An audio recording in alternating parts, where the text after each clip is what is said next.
I'm Claire Chiappetta, and this is the Cactex Media Podcast. Our guest is Lou Teel, a producer for CBS News Sunday Morning. She joined CBS News as a young radio desk assistant. Her first job was to rip important stories off the teletype machines overnight during the weekends. She moved on to producing radio stories, writing for distinguished journalists like Mike Wallace, Harry Reasoner, and Charles Corral. Corral quickly recognized her talent, and she went to work as his writer and producer on Sunday Morning.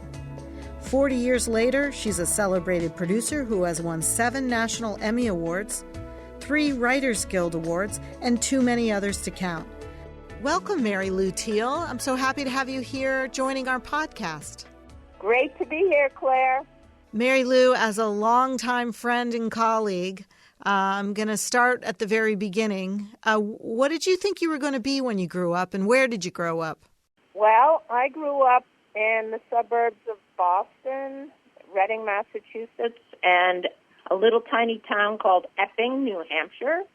And I had no idea what I was going to be when I grew up. I loved to read. Reading was pretty much what I did so much under the covers at night and all day long. And my mother was always trying to get me to go out and play with some people, friends. And I don't know, I preferred my friends in the books.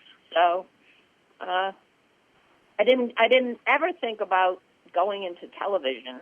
I did watch television like everybody else. I mean, in those days, I watched Lassie and The Rifleman and Sea Hunt and Gilligan's Island and Addams Family. Yeah, I don't know. So then how did you end up at CBS News in New York as a radio reporter? Or as I think you started on the desk, right? That's correct. Well, I went off into high school, actually in a boarding school in Exeter, New Hampshire, Phillips Exeter Academy, which was right in the backyard of the Catholic school I had gone to when I lived in New Hampshire.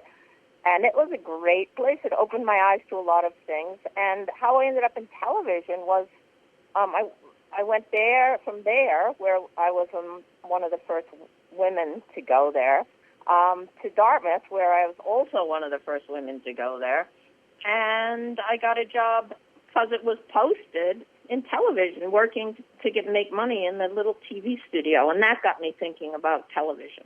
Oh, so you began your career in television at Dartmouth, working at their television station. Well, yes, I don't know if I would call it a career. Most of what I did was lug around VCRs and television monitors so that classes could watch videotapes. But I also did a little TV production where we interviewed some old guy who had worked in a water wheel in his youth for a science gut I was taking on water wheels.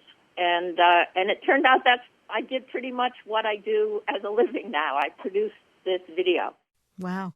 You worked your way to a pretty good job in New York.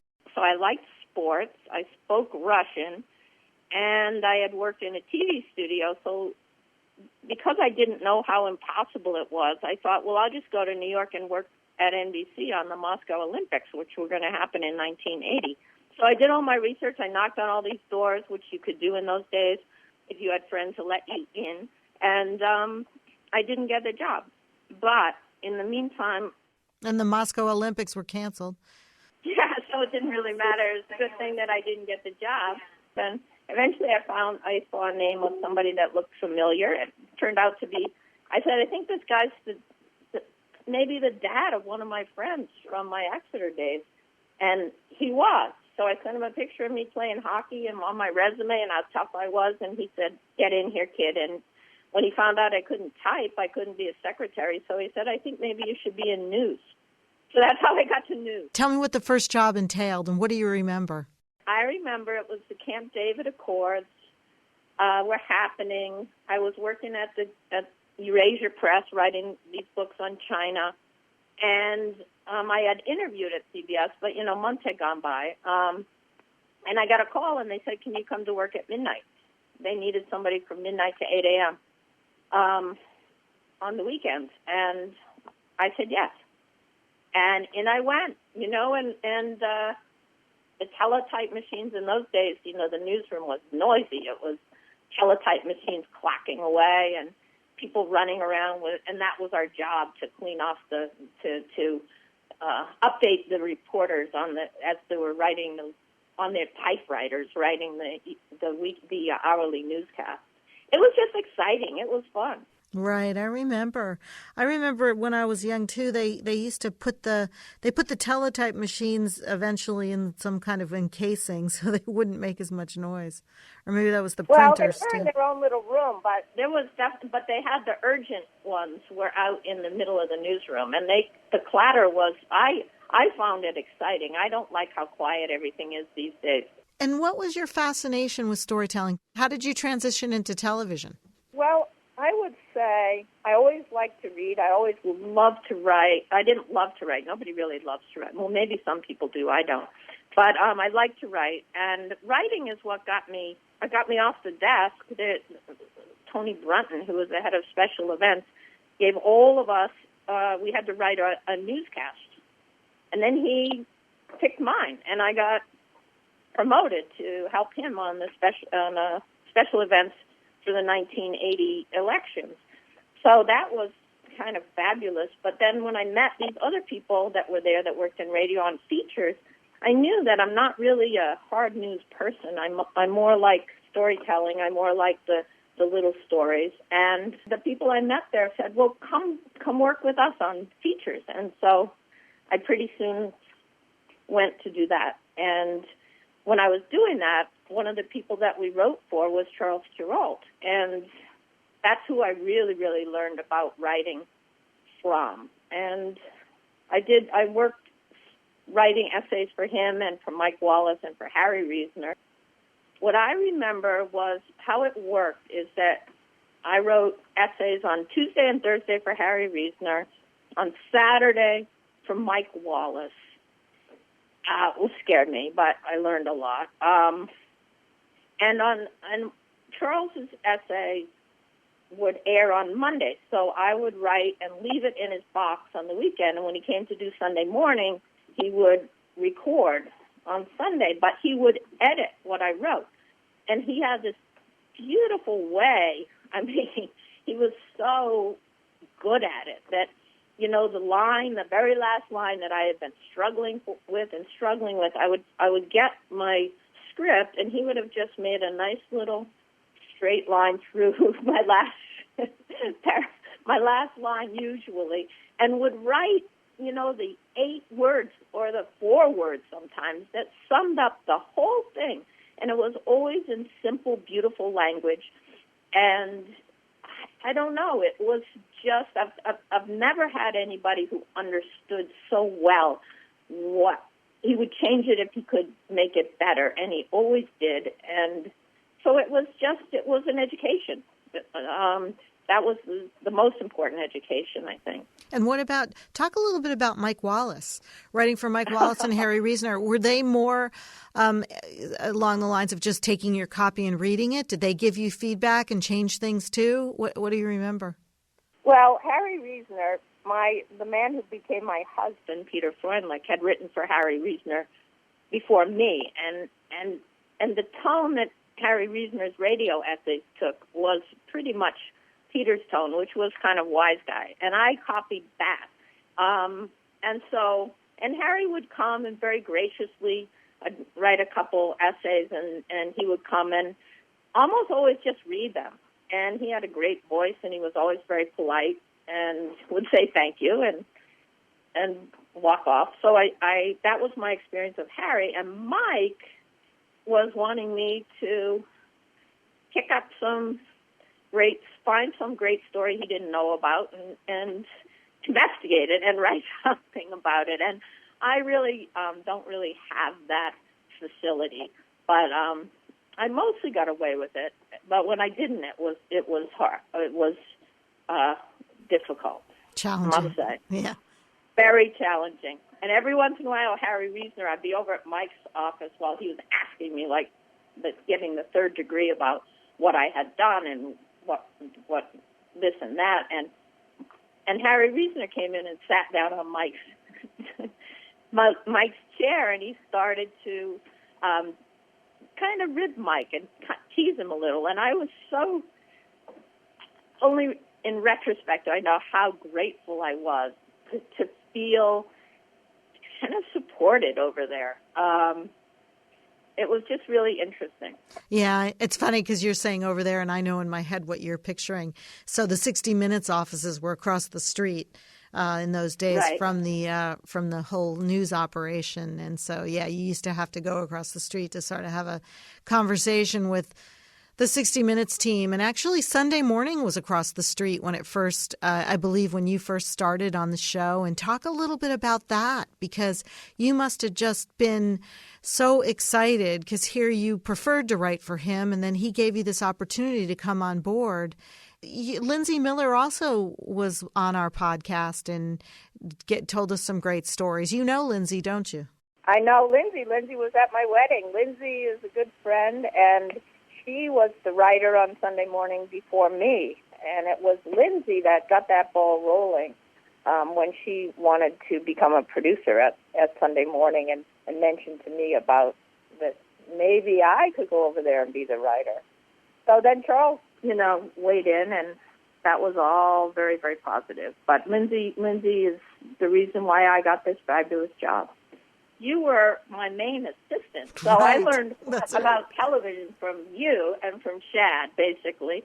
The thing I remember that our digs over there, our Sunday Morning offices, were quite beautiful. It was like living in a museum with all of Shad's photographs around. And, right. My actual first impression of television news, well, Shad Norshiel, the executive producer, told me when I got there, he said, "Kid, I can tell you everything you need to know about television in 10 seconds. If you can see it, don't say it." This is what he said. That was it. And he, as you know, was a tough judge, but he was not a micromanager. Right. He would just be like, you do it, and if it's good, he'll tell you it's good. And if it's not, you're going to hear about that. You're going to hear a lot about it if it's not. You might hear a little bit more if it's not than if it's good. And we all could hear about it. That's right. We all could hear about it. And people would try to slink out the door, and get out the door and see it. I think it's lunchtime. But the impression I had when I got to television, I've been writing 4 original radio essays a week. And I got to TV and I was like, is this all I have to do? It's just so many fewer words. Right. Well, I mean, because you did it well. I think you took Shad's advice and really followed it and said, if you can see it, don't say it. I think that's great advice for anybody who is wanting to make the switch from doing magazine writing or even writing on the web. It's in video. It is a different kind of writing. It is a different kind of writing, and people all the time now, I am very aware that a lot of people just write that now what you're looking at is this and this, but people are looking at it. So, it's much more meaningful, I think, that you are writing complements the video, and it works with it. So I learned that from Shad and Charles. Then, when we were at Sunday Morning, as you remember, Charles just would come in on the Sunday Morning and go over the script, which was typed out on teleprompter paper. And again, he would pull out his little black pen, felt-tip pen, and just read over the script and then write his little emendations in and practice it once and then do it live. Yeah, it was an amazing thing to watch. And one of my jobs, as you remember, was he did 9-minute pieces live with just the cues, and my job often was to rewrite other people's scripts for Charles. And nobody really appreciated that, but it was an education as well. I know I asked Lindsay Miller this, who was on another podcast, and I said, what do you think about when you sit in the front of the computer and you're about to start a story? I know Shad would give everybody advice, and he would say, don't necessarily start at the beginning, right? How do you sit in front of the computer and you start a script? What do you think about? I think the first line, the first line can be a hurdle, but if you get the right one, I try to think about what the through line of the story is going to be. And I don't think about that in advance.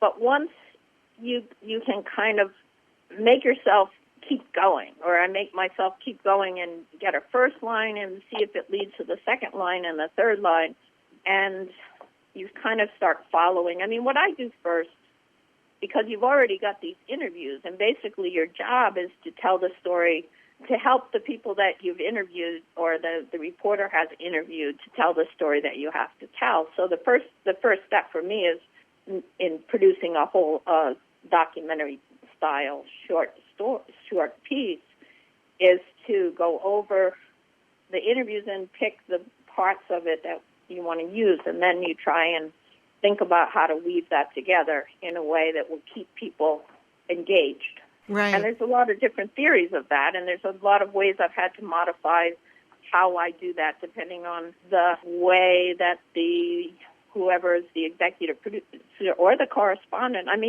It's a team sport. It really is a team sport. So there's some correspondents that like always to write their own things. One of them, who's a fabulous writer, is Martha Teichner. There's some correspondents that, like I work with Mo Rocca and Jane Poley a lot these days, and both of them are good writers and are collaborators. So we kind of toss things back and forth and talk about things. And our editors are all fabulous, and they have things to say, like something's not working this way or that way. And so it really is a team sport, and I think it's important to have a solid enough ego to not listen and to, like, if you're doing it one way and somebody says, it's just not working for me, then you think about changing that. And it's not always easy, but that's, I think, usually at Sunday morning, it comes out for the best. Right, right. Yeah, I always say if you didn't, it's a collaboration. And I remember one producer, Lee Reichenthal, used to say the producer has to care the most about it. I guess it's a tie between the producer and the correspondent. They have to care the most about it because you're at you're at the story from the very beginning when it's assigned to literally you deliver it at the end. But everybody collaborates in it. And, when people say, well, what's a producer do? Your job is to make sure that everybody else does their job. Although Lee would say you take the punches to the gut. It's your job to take all the punches to the gut. I think that's exactly right. I tell the kids that want to be producers, I was like, your job is to absorb stress. And your job is to make sure that everybody else can do their job. And that's not always easy. But we have a great team. I'm very grateful to be able to work at Sunday Morning because I find our editors are all great storytellers themselves, and I trust what they're saying, and they add things. And the reporters, it's the correspondents, it's the same thing, and then. It goes, but you're right about what Lee said, that the producer is the one from the very start when you get the assignment who has to do all the steps and cross all and make sure the I's are dotted and the T's are crossed and that all of the parts of it come together. Right. And if it doesn't work, it's your fault. Exactly. And if it doesn't work, it's your fault. Tell me a little bit about some of your favorite stories that you've produced over the years. And, we remember in the old days, our stories were 12 minutes long. I know they're a lot shorter these days, I guess, as our attention span has evolved. And I remember also when the old days, meaning, 20 years ago, you could go out and shoot, maybe even a little longer. We could go out and shoot for 5 days. And now, with things the way they are, you really have to be economical. Certainly in today's climate with COVID and, we're right in the middle of it right now, things are a lot different. But knowing how it's evolved and I guess thinking way back, you've been with Sunday Morning for 35 years. What have been your favorites? Just the tip of the tip of your favorite ones. The tip of my favorite and ones. Why? And why are they your favorites? Okay. Well, I've been at Sunday Morning for 35 years, so I have a lot of favorites. But I'm going to just, with Charles Kuralt, who was my hero and my mentor, but I didn't travel with him. He didn't have a producer when he traveled. Most of the time, he didn't need one. But I did go to the LBJ Ranch with him to interview Lady Bird Johnson about wildflowers. And it was one of my favorite excursions ever. And I did, watching him interview somebody. And Lady Bird was a little nervous, but they sat down on the porch, and Charles just said, tell me about the wildflowers, and just listened so intently. I just watched his face while he was listening so actively to what she was saying, and right away she blossomed like a wildflower.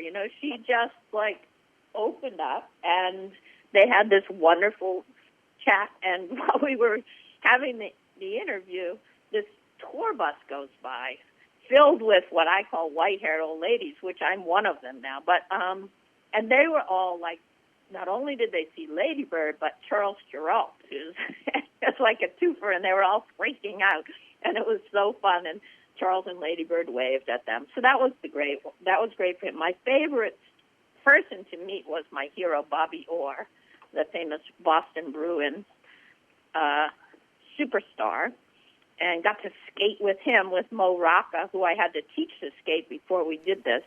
But that was very, very fun. Yeah, I was going to say, yeah. And when I went, with Nancy Giles to Haiti last year, with Mitch Albom to visit the orphanage that he started after the terrible earthquake. Well, he didn't start it. He took it over. It was in a shambles, and he somehow took it over, and those kids were amazing. I mean, I get to go behind the scenes and backstage and all around and meet all kinds of people. And, I don't know what are my favorite ones. Every one is an adventure. Mo Rocca always says it's like going back to college, but it's all electives. Right. It's all the stuff you love. Yeah. So with Jane Pauley, we've interviewed Warren Buffett a couple of times, and that's been very fun. Tell me about that. How is he as a person? You seem to have a little bit of a rapport. I know you've gotten to know him a bit. Yeah, he's delightful. I mean, he's always making these little jokes, and he just seems to enjoy his life. And he lives a pretty simple life for one of the richest guys in the world. It was just fun, and to see that this guy, who really is so successful, is really kind of shy and loves his hamburgers and very down to earth and doesn't really, and he pays his taxes too. So there. And I think that's one of the great advantages, or one of the greatest things about storytelling is if it's done the way I would like to do it, and it sounds like you would like to do it, you really do get insight into other people's lives, right? You get to experience things that you wouldn't get to experience if you weren't in the profession you were in. And I think that, exactly. Yeah, I think that's just one of the greatest gifts of the job. Why do you think you preferred features over breaking news? Because there are people that are exactly the opposite. What do you think it is about doing features? Remember, we used to call them Section 8s. A newspaper has many sections, and Section 8 was always the feature section. But what is it about them that attracts you to this day? I don't know what that is. I mean, I guess it's. I don't know. I think I'm more of an observer than wanting to be like the first to tell people this or that. And just I like and it was inspired by Charles Kuralt, who really kind of stepped away from breaking news and went out into the country to talk to regular people, not celebrities, just regular people who seem to be doing extraordinary things and were doing extraordinary things. in their own ways. Even the guy that was collecting, an enormous ball of string. Charles found something to celebrate, that guy's obsessiveness or that guy's dedication to this one task, or the guy building a road to nowhere. And I've always been attracted to those stories and those people that are just kind of salt of the earth people, and you can tell a bigger story, but it's not all about celebrities. I mean, we have such a celebrity culture now. I think Charles would be pretty upset. But what do you think makes a good story? And that's a loaded question because, some people believe anything, and there are people who can make something out of nothing. Charles was one of them. But Peter was one of them. Yeah, and Peter was one of them. That was Peter Freundlich, Mary Lou's husband. What do you feel like makes a good story for you? What gets you excited?